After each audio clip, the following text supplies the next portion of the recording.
Hello everyone, my name is Nishu and a big thank you to all of you who are watching and listening and I truly appreciate your time and support. तो महाराष्ट्र में जो language controversy चल रही है काफी दिनों से, उसमें एक काफी बड़ा बदलाव आया है जब 5 जुलाई को ठाकरे ब्रदर्स ने 20 साल के बाद एक स्टेज को शेयर किया। और अपोजिशन का कहना ये है कि इनके स्टेज शेयर करने का असली कारण है इनकी वीक पड़ती हुई पॉलिटिक्स और इन दोनों को अब एक दूसरे की सहारे की जरूरत है सत्ता में वापस आने के लिए। अपनी स्पीच के दौरान दोनों ही भाई कहते नजर आए कि जो काम इनके पूर्वज नहीं कर पाए वो फडणवीस जी ने कर दिखाया इन दोनों भाइयों को एक करने का। और इसके साथ साथ इन्होंने ये भी कहा, जो कि इनडायरेक्टली इनके पार्टी सपोर्टर्स को वायलेंस को अपलिफ्ट करने का एक मैसेज था मेरे अकॉर्डिंग। तो इन्होंने ये कहा कि अगर मराठी को बचाना गुंडागर्दी है तो हाँ हम गुंडे हैं। आखिर मराठी को किससे डर है कि उसको बचाने की जरूरत पड़ रही है। इन्होंने एक फालतू का मुद्दा ये उठा लिया है क्योंकि इनके पास अब और कोई मुद्दा तो रह नहीं गया है और इलेक्शन आने वाले हैं तो हर किसी को कोई ना कोई मुद्दा चाहिए होता है। तो अब इन्होंने अपना ये मुद्दा उठा लिया है और आम लोग इस बात को समझ नहीं पा रहे हैं। महाराष्ट्र में जो मुंबई एक मेट्रो सिटी है वहां बॉलीवुड फिल्म इंडस्ट्री लोकेटेड है, जो कि एक हिंदी फिल्म इंडस्ट्री है और वहां की मेजर जो इकोनॉमी है महाराष्ट्र की वो बॉलीवुड से आती है जो कि हिंदी फिल्म इंडस्ट्री है। तो अगर आप मराठी लोगों से जबरदस्ती बुलवा रहे हैं नॉन मराठी स्पीकिंग थे, तो क्या आप ये हिंदी इंडस्ट्री को भी मराठी इंडस्ट्री बनाना चाहते हैं और ये हिंदी इंडस्ट्री को क्या हिंदी स्टेट्स में शिफ्ट कर देना चाहिए? और जितने भी गुजराती बिजनेसमैन हैं जो कि मेजर महाराष्ट्र की जीडीपी को सपोर्ट करते हैं उन्हें अपने बिजनेसेस गुजरात में शिफ्ट कर लेने चाहिए।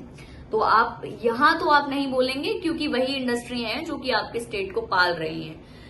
इस फैक्ट को एक्नॉलेज करने की बजाय वो ये कहते नजर आए हैं कि वो हिंदी फिल्म इंडस्ट्री को पाल रहे हैं और साथ साथ उन्होंने ये भी कहा कि जो हिंदी स्पीकिंग स्टेट्स हैं वो बैकवर्ड हैं comparative to non Hindi speaking states. तो अब इन्होंने Hindi states versus non Hindi state बना दिया है अपने इस मुद्दे को, जो कि अभी तक यही था कि मराठी बोलो, अब वो हिंदी वर्सेस नॉन हिंदी हो चुका है।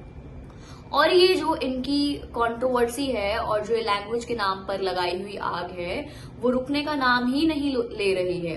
अभी रिसेंटली एक इंसान ने वहां से ट्वीट किया कि मैं 30 साल से महाराष्ट्र में रह रहा हूँ, बिजनेस कर रहा हूँ और मुझे नहीं मराठी बोलनी आती है और मुझे लगता भी नहीं है कि इस जबरदस्ती के नाम पर तो मैं कभी मराठी सीखना भी चाहूंगा। इसके बाद में वहां की पार्टी के कार्यकर्ता उसके ऑफिस में तोड़फोड़ करते नजर आए, जिसके बाद में उस इंसान को वापस से एक वीडियो बना के ट्वीट करना पड़ा कि वो माफी मांगते हैं। उनके कहने का मतलब ये नहीं था, जो कि सरासर उनकी गुंडागर्दी दिखाई दे रही है कि आप लोगों को उनके व्यूज तक एक्सप्रेस नहीं करने दे रहे हैं। अगर कोई नहीं मराठी सीखना चाहता है तो आप उसके साथ वायलेंस कर रहे हैं। इसी के साथ साथ एक और वीडियो वायरल हो रही है जिसमें एक आदमी एक लड़की के साथ बदतमीजी करते हुए नजर आ रहा है क्योंकि वो मराठी नहीं बोल पा रही है और वो बोल रहा है कि तुम क्यों महाराष्ट्र में रहती हो अगर तुमको मराठी नहीं बोलनी आती है। और वो ये कहते हुए नजर आई कि मेरी जबान और मेरी मर्जी कि मैं कौन सी भाषा बोलना चाहती हूँ और महाराष्ट्र में मेरा घर है और महाराष्ट्र मेरा है, तुम मुझे मराठी बोलने के लिए जबरदस्ती नहीं कर सकते हो। और इसके बाद में भी वो आदमी उससे कहता नजर आ रहा है कि तुम महाराष्ट्रियन हो ही नहीं सकते अगर तुम्हें मराठी बोलना नहीं आता है। और ये किस तरीके की बदतमीजी है जो ये लोग करते हुए नजर आ रहे हैं। तो फिर जितने भी महाराष्ट्र के मराठी स्पीकिंग लोग हैं जो कि दिल्ली और कोलकाता और बैंगलोर जैसे शहरों में रह रहे हैं, तो क्या वहां भी लोगों को सेम बर्ताव इन लोगों के साथ करना चाहिए कि आप अगर हमारे स्टेट में रह रहे हो तो आप हमारी ही भाषा सीखिए? ऐसा तो नहीं हो सकता है ना।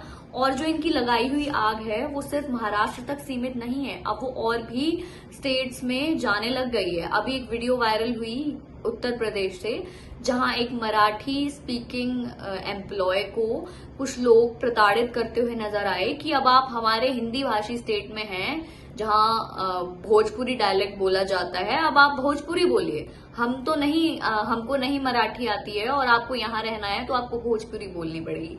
तो इन्हीं की ये लगाई हुई आग है जो कि डर्टी पॉलिटिक्स है, जो अब महाराष्ट्र तक नहीं, इसकी आग और भी स्टेट्स तक फैलती जा रही है। और अगर लोग नहीं समझे कि इनकी ये पॉलिटिक्स का एक मुद्दा है जो कि ये इलेक्शन में इस्तेमाल करना चाहते हैं, इनका असलियत में कोई मुद्दा नहीं है। अगर इनको मोर्चा निकालना ही है तो जॉब्स के लिए, एजुकेशन के लिए, और भी जो लोग हैं जो स्लम्स में रहते हैं मुंबई में या और भी वहां की पॉकेट्स में, उनके लिए निकालिए। मतलब आप भाषा जो कि एक मीडियम ऑफ एक्सप्रेशन है, जो कि लोग खुद ही सीख लेते हैं। मतलब भाषा तो एक ऐसी चीज है जो किसी के ऊपर जबरदस्ती करने की जरूरत ही नहीं है, क्योंकि that is a medium of expression. इसी के थ्रू लोग एक दूसरे के साथ कनेक्ट कर पाते हैं। तो आपको ये जबरदस्ती करने की जरूरत नहीं है, और कोई भी नहीं कह रहा है कि आप जबरदस्ती हिंदी सीखिए। मतलब ये सबकी अपनी पर्सनल चॉइस है। तो आपने इसको हिंदी वर्सेस मराठी क्यों बना दिया है? हमारा इंडिया है जहां बहुत सारी लैंग्वेजेस बोली जाती हैं और लोगों की अपनी मर्जी है, वो एक भाषा बोलना चाहते हैं, दो बोलना चाहते हैं, 3, 4, या फिर कोई सिर्फ अपनी मदर टंग तक सीमित रहना चाहता है। आप किसी को भी फोर्स नहीं कर सकते हैं। और आई थिंक टाइम रहते हुए लोगों को समझ आना चाहिए कि हमें इनकी डर्टी पॉलिटिक्स का पार्ट नहीं बनना है, क्योंकि ये असली मुद्दों से पॉलिटिकल पार्टीज हमें भटकाती हैं और इस तरीके से एक हॉट टॉपिक बना के हमारा सारा ध्यान मेजर टॉपिक से हटा देती हैं। आई थिंक लोगों को टाइम रहते समझ जाना चाहिए। आपका क्या विचार है इस चीज पर? आप कमेंट सेक्शन में कमेंट करके बता सकते हैं। अभी के लिए इतना ही। Thank you so much.